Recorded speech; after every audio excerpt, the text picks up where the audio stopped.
बिस्मिल्लाहिर्रहमानिर्रहीम। नाज़रीन, programme current affair के साथ आपका मेज़बान सैयद आसिफ अली हमदानी हाज़िर खिदमत है। नाज़रीन, हुकूमत पाकिस्तान ने एक नई टास्क फोर्स जो है वो बना दी है और इस टास्क फोर्स का मकसद ये है कि जो भी दफ़ा 144 की खिलाफ वर्जी करेगा, दंगा फसाद फैलाने की कोशिश करेगा, लोगों को जो है वो तशद्दुद करने पे उकसाएगा, सरकारी इमलाक के ऊपर हमला आवर होगा, तो उसके ख़िलाफ़ ये टास्क फोर्स जो है वो फौरी तौर पे जो है वो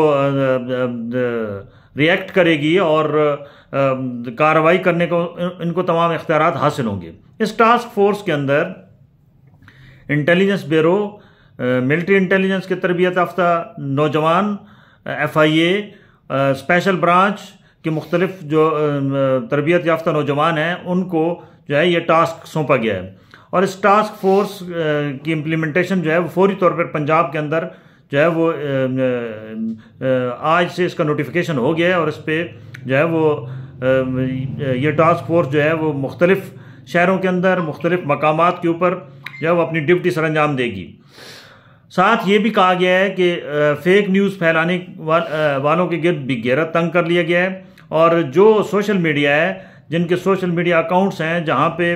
पाक फ़ौज के ख़िलाफ़ या जनाब रियासती इदारों के ख़िलाफ़ जहर उगला जा रहा है, उनकी IDs को भी ट्रेस कर लिया गया है और उनके ख़िलाफ़ भी क्रैकडाउन की जो है वो तैयारियां मुकम्मल कर ली गई हैं। लिस्टें तैयार हो चुकी हैं और जो फेक न्यूज़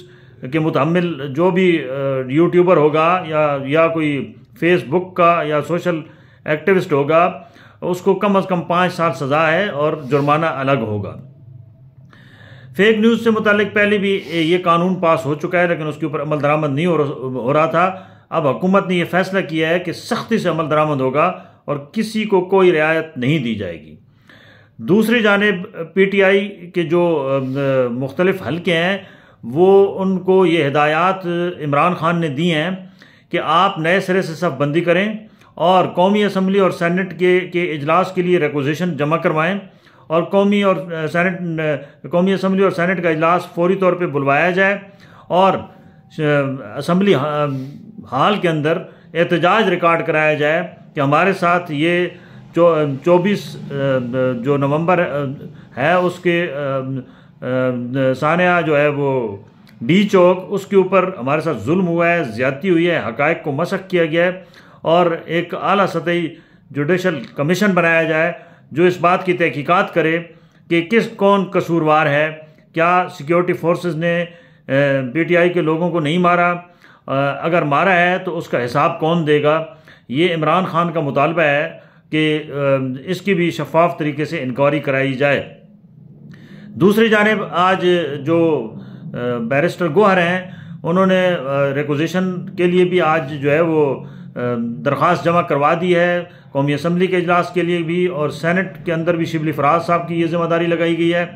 तो ये अगले चंद रोज़ में कौमी असम्बली और सेनेट के इजलास के मुतवक्को है और उसके अंदर हंगामा खेज़ इजलास होगा क्योंकि PTI के अरकान असम्बली के तहफ़्फ़ुज़ात हैं कि हमारे बंदों को अभी तक उठाया जा रहा है और हज़ारों की तादाद में जो है वो कारकुन जेलों के अंदर हैं, उनका ना कोई जो है वो उनको रिलीफ दिया जा रहा है, ना उनके कोई केस जो है वो निपटाए जा रहे हैं, बल्कि रिमांड पे रिमांड दिए जा रहे हैं। इस वक्त जो सूरत हाल है उसके तनाज़ुर में ये बात ज़रूरी है कि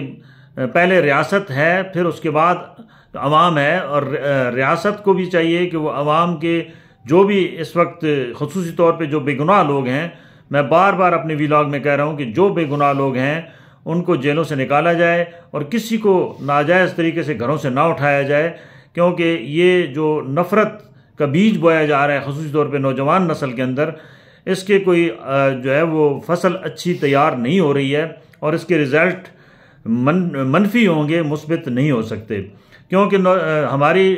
जो आबादी है दुनिया का हम सबसे बड़ा मुल्क है जिसके अंदर यूथ 34% है और इस यूथ के मुस्तकबिल का इस वक्त मसला है क्योंकि जिन बच्चों पे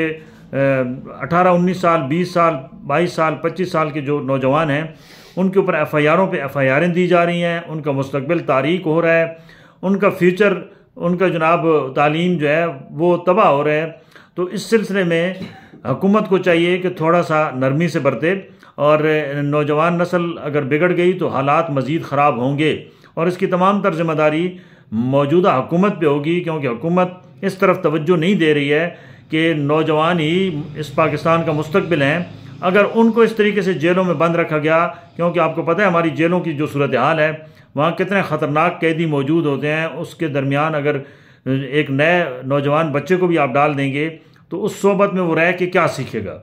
ज़रूरत इस अमर की है कि इन तमाम नौजवानों को जो छोटे छोटे अगर एहतजाज एक जो है वो हक है हर इंसान का, वो अपने मुतालबात अपने जो भी उसके है एजेंडा उसके मुताबिक वो एहतजाज कर सकता है, लेकिन यहाँ पे उसको इतनी बड़ी सज़ा ना दी जाए कि वो फिर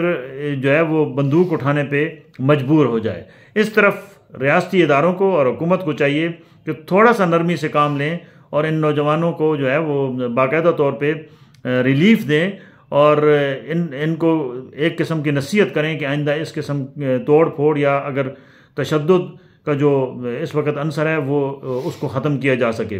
बसूरत दीगर हालात अगर कंट्रोल से बाहर हो गए तो फिर ना रियासत रोक सकेगी और ना हुकूमत रोक सकेगी। बहुत शुक्रिया।